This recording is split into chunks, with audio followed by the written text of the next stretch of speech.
Hey, what's going on, guys? This is Broku, and welcome back to another Dragon Ball video. And this is part 3 to what if Gohan was killed on Namek and then trained by King Kai. Guys, there are other parts to this, so if you have not seen them yet, I will put a card right here in the top right of the screen so you can go back and watch part 1, and I'll link all the parts down below in the description, so go to check those out if you have not seen those. And also, I'll give you guys a summary, but if you do not need a summary, here's a timestamp right here so you can skip ahead and get right to the brand new part of this what if. Anyways, guys, please do not forget to like and subscribe. And also, guys, I have a brand new gaming channel I just started, so please go and subscribe to that. I think you guys will enjoy my gaming content if you like this content, but let's get into this video, guys. So in the last part, we got the whole Babidi thing happening, and it kind of went sort of the same, but it's still different. Of course, he does come back, and Vegeta still goes Majin Vegeta because he wants to fight Goku before he goes back to the other world, because he's not going to get a chance to get his rematch. And while Vegeta goes Majin, he then kills a bunch of civilians because he wants Goku to fight and he's threatening to kill more. And this does not work out well for Vegeta because Gohan sees Vegeta now as a threat, as a villain, because Vegeta is letting his own knee blast blowing open his chest. And of course, Bulma and Trunks are upset. They want to wish Vegeta back to life, and Gohan won't let it happen because Vegeta died a bad guy. He is a threat and he does not want to risk the Earth. So that's kind of the summary, but now we're the story so much that so many different possibilities are happening. Now, this would never happen. It probably wouldn't, but I thought this would be cool. And a lot of you guys like my own fanfic to be killed, and he does not want innocent people to be killed. And if Boo was that bad and that strong, then he thinks that there could be somebody else out there who also is that bad and strong and that evil. Train the other fighters, look out for huge crime, not like small robberies. That's going to be too much of a hassle for him to go through all of that, but he'll stop big crimes of like big either evil governments or gangs. He'll stop them. And he always, although he is this very strong warrior, he doesn't have very strong allies. Goten and Trunks and another random Saiyan. I'm not going to say Bardock. I've already brought back Bardock, and we'll just say it's just a random Saiyan that got brought back with a pure heart. And so they get to and God. Once Gohan becomes a Super Saiyan God, this power of this massive God Ki wakes Beerus up. And we tells him that there's a Saiyan that just attained God Ki on Earth, and they go and they head to Earth. And when Beerus arrives, and Gohan is like, holy crap, this guy is extremely strong. What is he? And Gohan loses to Beerus, and he, just like always, he's going to infuse the power into his base form, and he still can go Super Saiyan on top of that, and maybe even Super Saiyan, well, eventually, yeah, he can go Super Saiyan 2 as well. But he's still no match for Beerus. And Gohan kind of inquires about what they are, and Whis explains that Beerus is the god of destruction, he is his angel, and the god of destruction basically can destroy planets, destroy civilizations, and the god of destruction is the strongest person in the universe. Gohan, he's not very fond of this concept. He does not like that there's somebody this strong out there. And basically, Gohan looks at Beerus the same way that Batman looks at Superman if you've seen the Batman vs. Superman movies, or the Batman vs. Superman movie that came out around a year and a half ago. So that's how Gohan is feeling right now. He can't believe a threat like Beerus exists, and Whis actually inquires Gohan about training him to be the replacement god of destruction. And immediately, Gohan realizes he can take advantage of the situation. Gohan trains with Whis for over a year, and he becomes Super Saiyan Blue and much stronger, and he plots how to take out Beerus.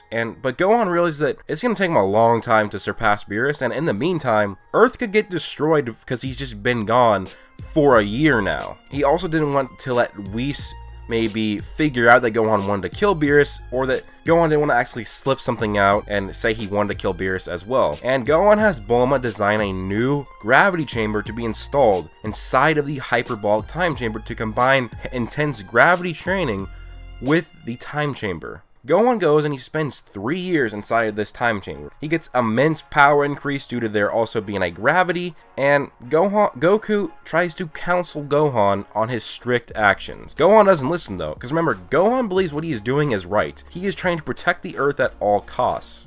And Gohan tries to train Goten to become his eventual successor and ally, and Gohan, he actually destroys all weapons on Earth as he wants to try to end crime and strip the power of anyone to destroy the Earth.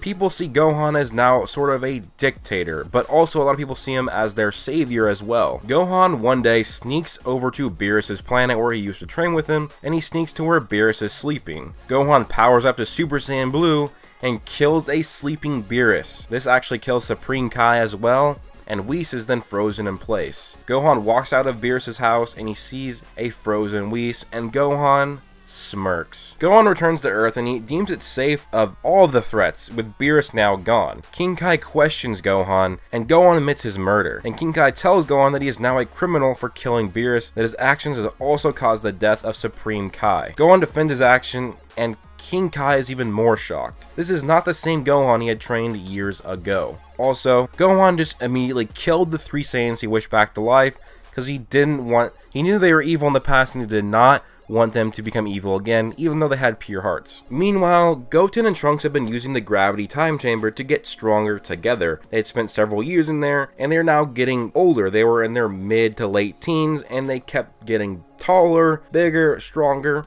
And Trunks was now overconfident with his newfound powers and his Super Saiyan 3 form. And Trunks plots to get Rise to use a killing blow on him. Gohan turns around and easily blocks Trunks' attack. Trunks to a pulp, nearly killing him. Bulma saw all this, and Gohan doesn't stop feeding Goten, and Gohan is mad because Goten is slacking on his training, and that's not just bad for him, and beats the shit out of Goten. Gohan beats Goten to where Goten can't even move anymore. Chi-Chi rushes to Goten's aid, and she looks at Gohan with a scared look. Gohan smirks at his own mother and flies off. This is where Gohan then begins an academy to train future defenders of Earth. Despite Gohan being the leader, he actually trains them so they are equally as brutal and strict as himself, so that no evil can slip through the cracks. After a few years of Gohan training these defenders, there's a predicament in the future where Gohan's defender force breaks up a fight between civilians, and they end up killing some of the civilians due to insubordination and them committing violence on each other. Goten and Trunks, they witness this occurrence. Weeks later, a huge fight breaks out between Gohan's defense force and some masked fighters. These masked fighters are overpowering Gohan's fighters. He arrives. Gohan is extremely pissed, and he immediately kills 2 of the fighters with some ki blasts. He slaps one of the other fighters away, and one of the masked fighters begins to flee. Gohan wants these traitors to pay for what they did, so he catches up to the masked fighter and slowly beats him down in front of the amassing crowd. Gohan slowly beats down this fighter, and the fighter begs for him to stop. Well, Gohan doesn't stop, and he punches the masked traitor until his heart stops beating. Gohan holds up the fighter's dead body as the crowd begins to cheer. Our savior Gohan. Gohan then begins to slip off the mask with a grin on his face. The grin dissipates quickly as he realizes the similar face. Goten? What? Brother? Gohan drops his dead brother's still warm body and he falls to his knees. Gohan was so blinded with rage and power he couldn't even sense that it was his own brother's ki. Gohan snaps to his senses and looks over at the other masked fighters he killed. He rips off the first mask and it is Krillin, his old friend. Gohan was even more mad at himself, but looking over at the other dead warrior, he immediately fell to the floor again.